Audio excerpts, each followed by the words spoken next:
Hey buddies, welcome to AmassGames. My name is Simon. This is our setup, play and review video for the game Horrified. The stakes have been raised. This is a Universal Studios Monsters edition. This is, I think, the first edition from about 2019. It's by Ravensburger. This is actually a friend's copy. It's why I'm filming this.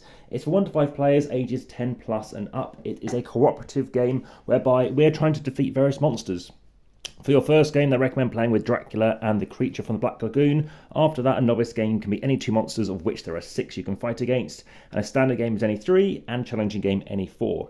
So I've randomly chosen to play as the Inspector, just setting myself up, going to where I need to go, which is the Precinct. Like I said, the aim of the game is to defeat these monsters before either this deck runs out or the terror track reaches 7.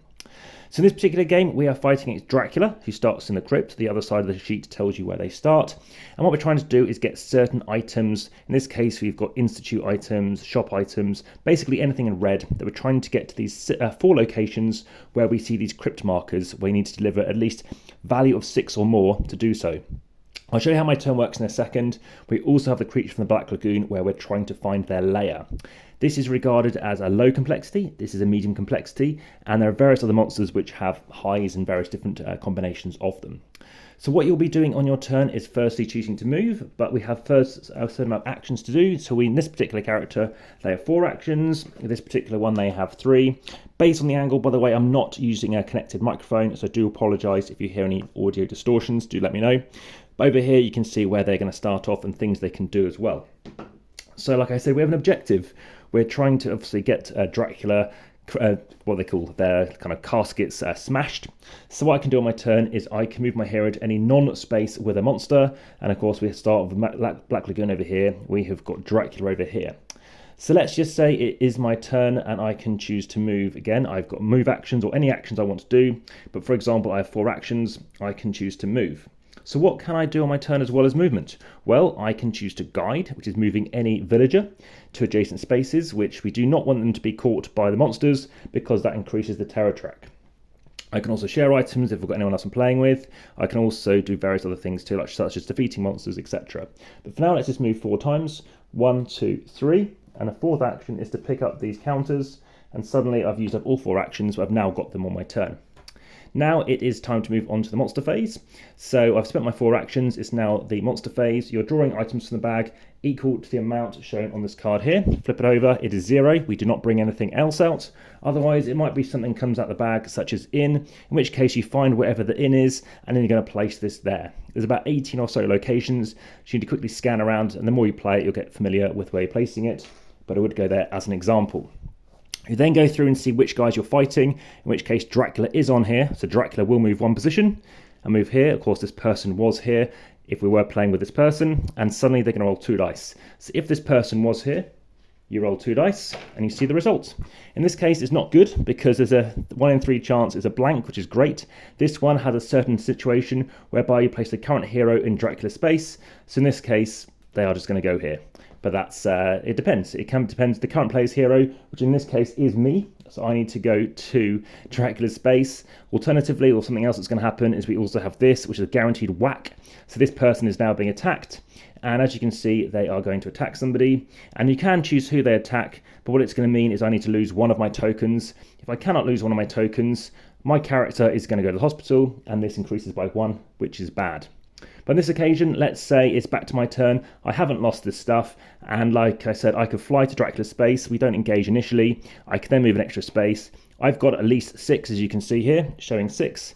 This flips over. I've broken it. I've broken the crypt. And now that goes on there. And then once we do again, is we're going to go back to somebody else's turn. They're going to take a number of actions equal to their card. So we could be having out this person, the explorer, in which case they have 3 actions, place any hero on a non-mortal space, and they might again try and get these various counters out, which again might have spawned, and trying to complete these other ones. So this one's the 6, and you can take it over here, again flip it over, and half of Dracula is now defeated in the graveyard. So once you have done all the 4 bits for here for Dracula, you're then going to phase 2, which is in Dracula's space. So you must get to wherever Dracula is and use again 6 of these kind of tokens to defeat it. So a church and a church. We've got items there. We've got various other things we can use. Basically, it's just 3 yellow items or 2 yellow items or however much to make up to at least 6. That's how you deal with Dracula. In this case, for the creature, the Black Lagoon, what you're looking to do is get various items. In this case, you need to get all the way over to the camp. So in this case, we could just choose to go to the camp. Of course, you need to get there somehow. And you obviously pick the items up, which costs an action to pick up as many as you wish. And then on a future turn, you're spending them. So you are spending them to do a special action or sharing items, or in this case, defeating a monster by using items in monster space. So what we're doing here is we're ditching, let's say, this item here. So we're starting off down here. We spend a yellow item, we go here, that's one action. We spend another yellow item, and we're now all over to here. If we spend, let's say, a blue, we can go here. If we spend a red, all the way around until eventually we find a layer. That's how they're defining is finding a layer. Again, if you have control one of these, it bumps back one space. Then what's going to happen is you then need to chuck in a yellow, red, and blue, and you have now defeated the creature from the Black Lagoon. Again, you must do it before this deck runs out or this reaches 7. The other things you do have is everybody starts off with a special card, so you can move any monster 3 spaces, so you probably want to move them away from you, typically. And lastly, what you can do is occasionally, on these cards, you are going to have special characters come out. So these cards could be relevant. So in the last time we had a look at a card, place the creature at the river. We had the card that came out before, which I dropped on the floor, which makes no use because sometimes we have got some characters which have got nothing to do with this particular mission. So as an example, we have got Bride of Frankenstein. We're not playing with that one this game. This one's bringing out a character, and this is where you're trying to find that character and bring them out to a certain location. However, I must admit, the word for what you're trying to find, the person, is very in small text, and where they're going is at the top, which is annoying. So let's try and find where we have Minerva as an example, but maybe they're already out. So you're going to place them at the camp, and they're trying to get to the shop. So what you want to do here is pick up and deliver.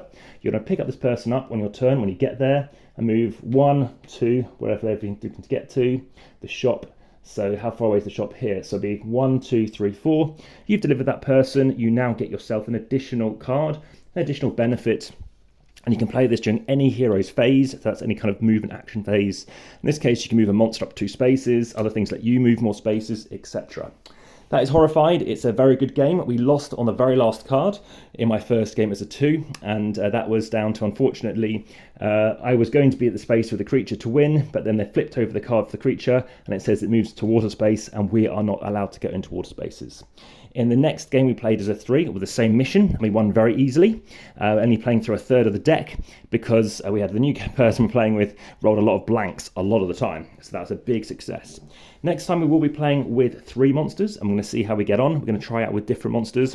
If you want to hear more about that, maybe check out the podcast. We'll let you know how that goes. Check out the description in YouTube for further updates, as well as any kind of errata that I may have omitted for this particular video. And I hope you found this of interest. Of course, like, subscribe, hit the notification bell, and of course, make sure you do share. Thanks very much for watching. Check out my cooperative playlist, the AmassGames playlist, the review playlist, etc. Again, about 300 and something plus, obviously co-ops reviewed at time of recording. For now, enjoy Horrified. Back to the table.